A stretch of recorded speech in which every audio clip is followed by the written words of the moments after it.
vedare tinokuchingamidzai zvekare kune chimwe chirongwa pano paZim Facebook, Secrets and Confessions. Maswera sei kuri sei kwese kwamungava muri kumativi mana enyika. Tadzoka zvekare nemamwe mamessages apa ndiri kuzama kuti ndinge ndichiscrolla down pama last comments episode iyaya yataposta yanga iine voice note rabva kuna vanzvadzi vedu. Saka pane vamwe vanga vachiti kune kumwe kunokwanisa kuwanikwa mabasa. Please kana muchikwanisa kuuya kuinbox kwangu, please uyai, then tobva taona kuti zvingafambisiwa sei, because ivo vari kutotsvakawo basa. It is not an easy thing kuziva kuti iwewe kuti urambe uchishanda pakambani paunenge uchishanda unenge uchifanira kutoti unge uchitoita marituals. Saka ngativabatsirei. Let us rise up Zimbabwe. Muriko kunzouko maagent munopinza vanhu basa, mamanager, varidzi vemakambani. Please do come to my inbox. Let us try to help vanzvadzi vedu ava mucomment section. Sezvandataura kuti dai vanzvadzi vedu ava vanga vaine moyo wakaipa, she was not going to come here. Vaingoita izvozvo zvavari kunze vange vachiita nabosi wavo. Vanganiko vanouya kuinbox vachiti ivo vari kutotsvaka vanhu vanorombesa. Just imagine kuti ivo vari kutoti handidi kuita izvozvo, kutaura kudai vangadai vatova nemari yakawanda. Let us assist her since she is very desperate. Vasazoita izvi zvesatanism nekuromba, because that is the purpose yechannel inoi, kuti tinge tichikurudzira vanhu kuti vange vachienda kuna Ishe Jesu Kristu uye zvekare vange vachisiyana neurombwa hwavo. Saka kana vanhu vakadai kana vakauya, let us try to help them by all means, kuitira vamwe vaya vanenge vakaromba, vanenge vachingoteerera maconfessions avo vachiti hapana kana chinobuda, they will be encouraged knowing kuti zvinhu izvi ndikazvisiya other people will help me. So ngatitaurei navo mucomment section. Regedzai tibva taenda panyedu inotevera. Zvakangoma hazvo vedu web. Hanzi makadi zvenyu mukoma, ndinokumbirawo kuti munge muchindiposterawo nyaya yangu makavikawo chitupa changu. So inini ndakamboshandirawo vamwe gogo, but gogo ava muzukuru kwavo vatori prophet, vatori nemukurumbira. Simba raprofeti ava, even though vainge vakaendawo kumhiri kwemakungwa kunotora simba iri kuIndia, racho ravanoshandisa pakuprofita nei, but vaitopota vachitobatsirwa nagogo vavo. So panguva yacho iyoyo ndaitogara nagogo vacho, because vainge vava kusakwanisa kana kufamba apa, vainge vakura sei. Saka ndaingogara navo tingori tu. Pamba apa paityisa mukoma. Dzimwe nguva waikwanisa kuona zvimwe zvipuka zvekutoti autombokwanisi kuzvirondedzera kuti zvipuka zvakaita sei. Uye zvekare dzimwe nguva gogo ava vaitoita simba kuita kunge kamwana kasikana chaiko, ende vaitaurisa zvino. Nekuda kwekutaurisa kwose kwavainge vachiita, ndaizoti kana ndikapindurana navo vaibva vatanga kupopota vachiti iwe ndinokuroya iwe. Vaingoti kana vadaro ndikangovapindura chete, vaibva vaenda vobva vanovhura hozi. Mukomanashi vaikwanisa kutobuda vakabata nyoka. Vaizotoita zvekutovhunduka vobva vati iyi haisimbori nyoka yandinoshandisa pakuroya, iyi ingoriwo nyoka yaMwari. Mukomanashi vobva vatorasira nyoka iyoyo kure. Nekuda kwekuti ndainge ndichipiwa mari yakawanda, ndairamba ndichingovashandira gogo ivavo. Nerimwe zuva prophet vakabva vazouya, ndokubva ndanzi ndinge ndichimboenda kuoff. Ndakabva ndazoenda kuoff, but pandakazodzoka ndipo pavakabva vazoti kwandiri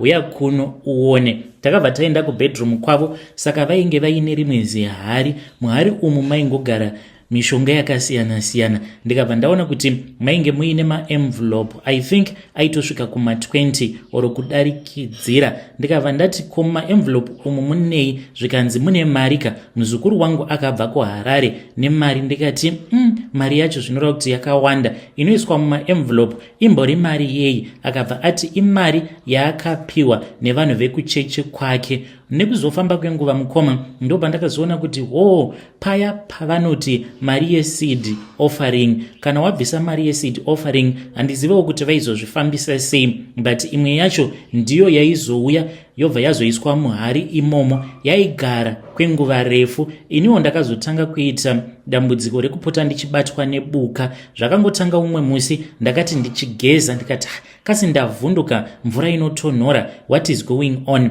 Mukomana ndakabatwa nebuka munozviziva, ndikatanga kubvunda, ndikadedera, ndikashaya kana simba, ndakazotoita zvokutokambaira ndichibuda mushawa. Apa ndainge ndiri kumba kwaamai guru vangu kukwekwe uko, ndo pandakazovaudza kuti ndainge ndava kusada kudzokera kubasa, vakabva vazondipa mari yekuti ndinge ndichizouya kunoku kuSouth Africa. Handidi kana kumbonzwa nezvavo prophets ivavo, it is just that ininiwo ndinotoziva kutoti simba handitomborina zvachose zvekuti ndinge ndichizotaura zita ravo, because you do not know kuti ndezvipi zvimwe zvavanokwanisa kuzokuita. Zvinotoda vanhu vanenge vatori spiritually gifted, vanokwanisa kuzodudza mazita avo. Ini ndangouyawo neconfession yangu, idzi dzavanoti seed offering, please dzingwarirei, because iniwo ndakazvionera ndega pamhino sefodya, mari dzichitoiswa muhari dzotogara kumusha ikoko kwenguva refu, kachembere ikako kakazofa zvako, but kaityisa. Pamba ipapo ndaingogarirawo nhamo, but ainge atori mahwani. Vedare, ndo message iyo yandakatumidzirwa ichibva kuna vanzvadzi vedu. Ngatizamei kuti tinge tichitaura navo vanzvadzi vedu ava mucomment section. Strange things indeed they do happen in this world. Zvakangooma hazvo vedu we. Rekidzai tibva taenda panyedu inotevera. Nyedu inotevera yakamira sekudai so.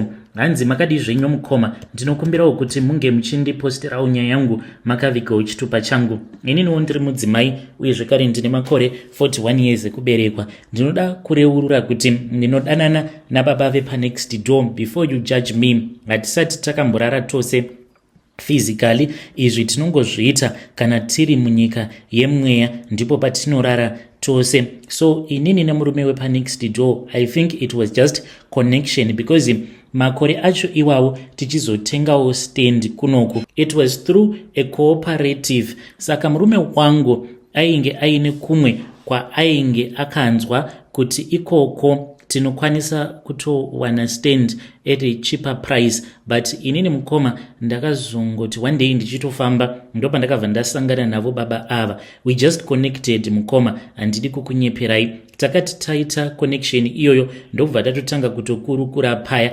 Akabva achizondiudza kuti he was part of a cooperative. Akabva anditi, if you want to be part of that cooperative, do not worry, ndinokwanisa kukubatsira. Mkomanashi ndokubva ndatotaura nemurume wangu, iye akabva ati it is okay. Ndipo apo patakabva tachizobhadhara mari yacho. Mushure mekunge tabhadhara mari mukoma, ndokubva tachizotanga hedu kuvaka. Saka kubva ipapo takangotanga kungonzwanana masimba kuzonosvika ndichizoziva kuti munhu uyu iye anotoita zvekutoroyawo. Saka iye anoti akajoiniswa zveuroyi apo paainge achiri mwana mudiki. Iniwo ndakazojoiniswa uroyi, ndainge ndatoroorwa, ndakajoiniswa zveuroyi navamwene vangu. Saka mhiko dzedu ndidzodzo dzekuti ndinoroya navo baba ava vepanext door. Nguva zhinji tinofamba tiri vaviri kana kuti tiri vatatu.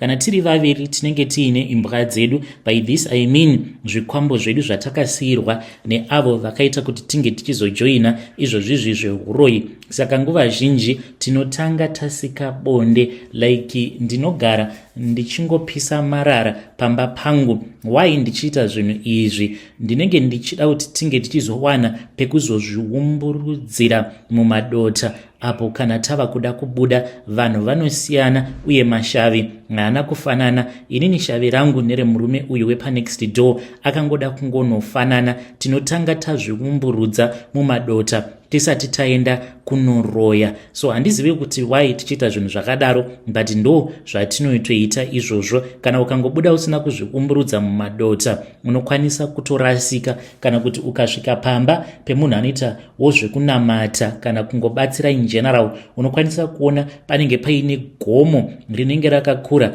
uye richibvira moto, kana kuti unozongokaruka watova mudziva wava kusakwanisa kuona imba iyoyo yacho yemunhu waunenge uchida kuroya. So kana tapedza kuumburuka mumadota tinobva tarara tose ende tobva taenda zvedu kunoroya. Saka takasvika pakudya mwana wavo pachijana, but dambudziko riripo tiri kumbozama zvedu kuti mwana uyu mweya wake tinge tichirwidzana naye, but ane simba shemu. Anouya misi nenguva achingoda kungorwidzana neni achiti iwe ndiwe wakapfurira baba vangu kuti vange vachindiuraya, manje tinopedzerana. Zvino anoti kana ava kuda kundirova, kumberi kwangu kunobva kwamira imbwa dzangu, anobva atanga kutiza achiti yuwikani ndava kuurawa rwepiri, ndobva ndamuti enda. Asi anoti kana aenda anobva achizodzoka zvekare. Saka ndo upenyu hwandinorarama ihwohwo. Wanguwo murume haatozvizivi kuti ndo zvandinoita. Kana mukaposta nyaya yangu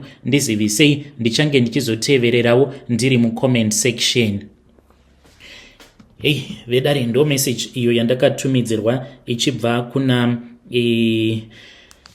kuna vahanzvadzi vedu. Ngatizamei kuti tinge tichitaura navo vahanzvadzi vedu ava mucomment section. Strange things indeed they do happen in this world. Rekedzai tibva taenda panyedu inotevera. Nyedu inotevera yakamira sekudai so. Hanzi makadi zvenyu mukoma, ndinokumbirawo kuti munge muchindiposterawo nyaya yanguwo makaviga chitupa changu. Ndauyawo pano ndiine confession yangu iyo yandiinayo. Ndikudawo kuti mhuri yeZimbabwe inge ichindibatsira. Ndiri musikana uye zvekare ndine makore 28 years ekuberekwa. Mukoma confession yangu yakamira sekudai. Vabereki vangu ivo vatori nemari yakawanda chaizvo, but hey mukoma nashi, vabereki vangu ivowo vakaromba. Zvino havasi kuda kurasa urombwa hwavo. Saka ndauyawo pano padare renyu ndichiti kana kuinewo ane mazano anokwanisa kundibatsira, please ngaandibatsirewo, because ndiri kutoda help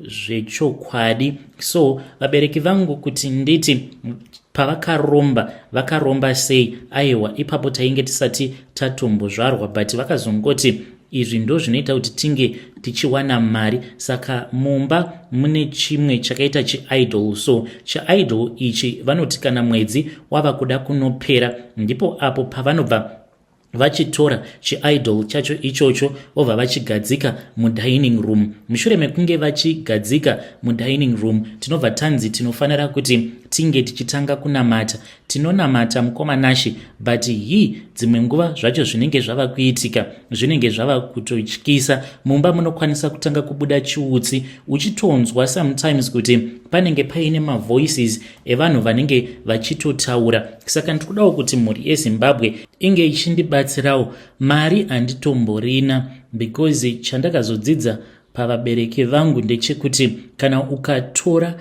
mari mumba uchiti ndikuda kuti ndinge nichienda kunobatsirwa, unozoti kana wabuda panze pegate mari iyoyo unobva watoona kuti unenge usisina kana muhomwe dzako. Saka ndikungodawo kuti in general ndibetsereiwo. Handina here mamwe mahome remedies andinokwanisa kushandisa kuti ndinge ndichizobvisa zvikwambo izvi zvevabereki vangu? Please help me. Ndichange ndichizotevererawo ndiri mucomment section. Hey, vedare ndo message iyo yandakatumidzirwa ichibva kune mwanasikana uyu. Ngatizamei kuti tinge tichitaura naye mwanasikana uyu mucomment section. Strange things indeed they do happen in this world. Ariko here mahome remedies sezviri kutaurwa nemwanasikana uyu kuti ndikuda kushandisa mahome remedies so that ndidzinge mweya wezvikwambo. Zviriko here izvozvo?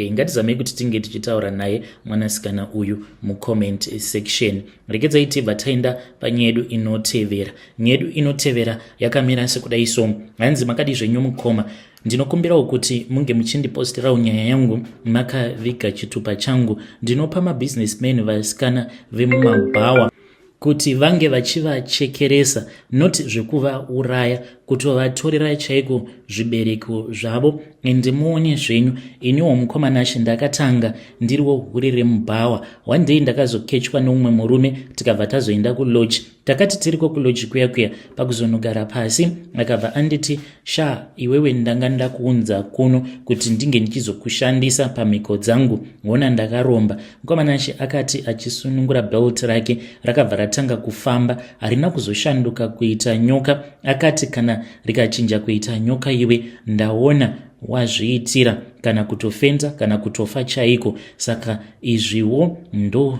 zvandiri, ndakaromba ende ndanga ndichida kukushandisa. Akati achitaura kudaro, zvino ndainge ndava kungochema ndichiti very sorry, please do not use me for my rituals. Akati no, handichakushandise for my rituals, but I won't let you go, otherwise zvinhu zvangu izvi sezvo zvava kutokutevera zvinokwanisa kuzokuuraya unless washandidzana neni. Ndikati anything, say anything, I'll do it for you. Akabva azoti kwandiri, ndinoda kuti upote uchinditsvakira vasikana, especially vaya vanenge vachangotangawo kungopinda mumabhawa, then vasikana ava vanenge vachiri fresh ndo vandinenge ndichida. Saka ndinogara ndichingopatrola mumabhawa akasiyana. Vazhinji vanotondiziva kuti ndine connection nembinga, vanhu vane mari, but chavasingazivi ndechekuti pambinga dzose idzo dzandiine connection nadzo kune mbinga iyi manje yandinopota ndichichestira vamwe vasikana vaya vandinenge ndichiona kuti vanenge vakangoita imwe yaiya vobva vatoshandisirwa zvibereko zvavo. Ndiyo confession yangu iyo yandiinayo. Pano umwe mwana akandirwadza. Mwana uyu ainge aine 16 years, akandiudza situation yake achitotsvakawo basa. Mukoma ndikabva ndamuti iwe kuda kutsvaka basa rei, nekuti basa riri pakati pemakumbo ako. Ndobva ndaenda naye kubhawa kwava kunochekeresa mwana wevanhu. Ndiyo confession yangu mukoma. When you post my story, tell me, I'll be following through in the comment section. Hey, vedare ndo message iyo yandakatumidzirwa ichibva kuna vanzvadzi vedu. Ngatizamei kuti tinge tichitaura navo vanzvadzi vedu ava mucomment section. Strange things indeed they do happen in this world. Can you just imagine? Yo, pakaipa.